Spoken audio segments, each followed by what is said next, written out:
बाबा को याद करें और जीवन को हल्का बनाने की कोशिश करें।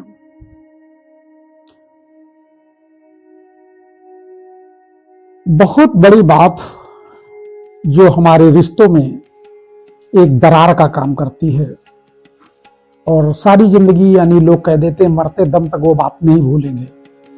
बहुत सारी ऐसी बातें होती हैं जो मन की स्थिति को बहुत ज्यादा खराब करती हैं और सारी जिंदगी के लिए खराब कर देती हैं। यहां तक कि वो व्यक्ति जब जब जहां जहां मिलता है तो वो बात तुरंत स्मृति में आ जाती है।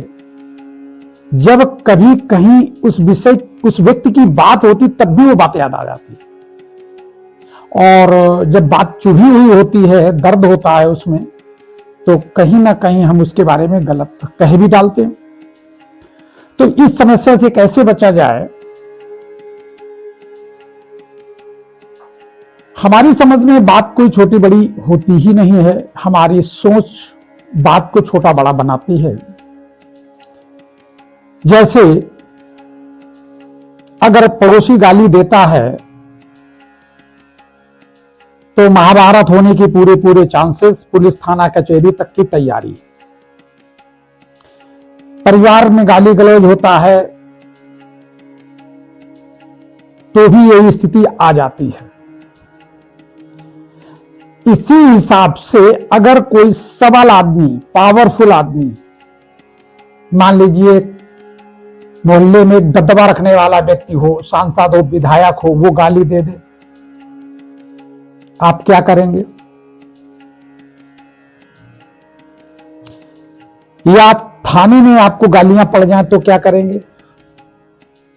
या आप कल्पना करें एक पागल व्यक्ति आपको गाली देता चला जाए, आपको अपमानित करता चला जाए, यहां तक कि आपके ईंटा मार के खून भी निकाल दिया, तो ऐसी स्थिति में आप क्या करेंगे? ये सोचेंगे वो पागल है, वो पुलिस वाला है, उससे हम क्या कर सकते हैं, वो हमसे बहुत बड़ा सक्षम है, अगर हम कोई विरोध करते हैं तो और परेशान करेगा। इस भावना से उस बड़ी बात को भी छोटा हम बना लेते हैं। अब पड़ोसी बात करता है या परिवार वाला बात करता है या दोस्त यार मित्रों में आपस में झगड़म झंट हो जाता है तो उस बात को हम बड़ा बना लेते हैं और सारी जिंदगी उस पर मलाल रहता है। परमपिता परमात्मा ने कहा है, जब तक शब्दों को तुम अपना मानोगे और हमारी बनाई हुई चीज, निर्मित चीज को पराया मानोगे, सदा दुखी रहोगे। भगवान कहता है संसार में सभी प्राणी हमारे बच्चे हैं। तो पहली बात तो एक भगवान का बच्चा एक भगवान के बच्चे के साथ असभ्य व्यवहार कर रहा है और उसका बाप जिंदा परमपिता परमात्मा बैठा हुआ है, तो इसका निर्णय तो पिता ही करेगा ना।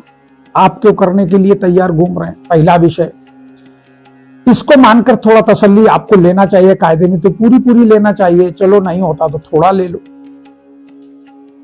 जब वो मुझे गाली दे रहा है और हम उसको बर्दाश्त नहीं कर पा रहे हैं तो आप उस गाली को ले क्यों रहे हैं? पहली बात तो ये सोचे, वो दे रहा है, हमें लेना नहीं, और जब लिया नहीं है तो दिक्कत किस बात की?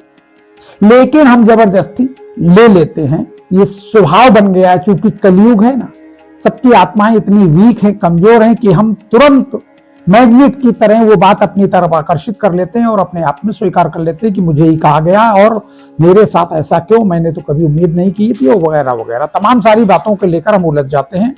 तो पहली बात, मेरा माना, छोटी बात को बड़ा बनाना।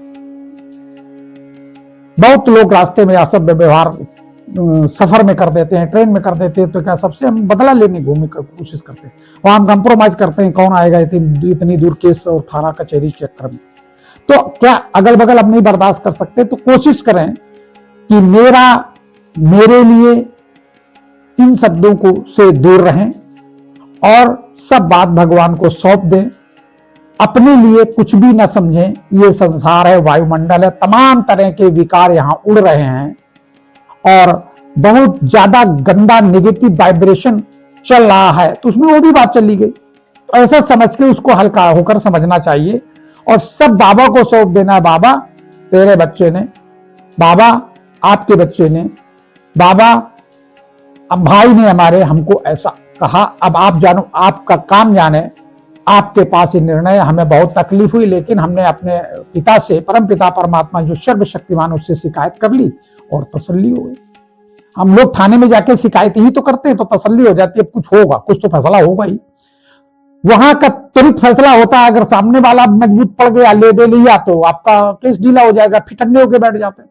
तो ऐसी स्थिति परमात्मा के यहाँ लेन देन कुछ नहीं चलता, सिफारिश कुछ नहीं चलती, बाहुबल कुछ नहीं चलता है। आप अपनी फाइल परमात्मा को सौंप दी, इन्होंने ऐसा कहा, तू जाने तेरा काम जाने, तो परमात्मा को सौंप देंगे तो बड़ी बात भी छोटी बात हो जाएगी, और छोटी इतनी हो जाएगी, पर्वत के समान अगर कोई समस्या या बात है वो रुई की समान हो जाएगी। सौंप के देखिए, परमात्मा महान शक्ति है और उसको अपनी बात बता देंगे तो आप हल्के हो जाएंगे। और करके देखिए, मेरा प्रैक्टिकल है, जहां तक हम सौंप पाते हैं और तो सौंप लेते हैं। कभी कभी हमारी भी मन की स्थिति खराब हो जाती है, क्योंकि इसी कलयुग दुनिया में हमारा जन्म हुआ है और इसमें कलयुग दुनिया का भोग भी लंबे समय तक भोगा है, तो आदत में है वो चीज। लेकिन फिर भी जितना हो सके उतना छोड़ते जाओ, चेक एंड चेंज करते जाओ। बाबा शिव को याद करें और सदा आनंदित रहे। बाबा शिव।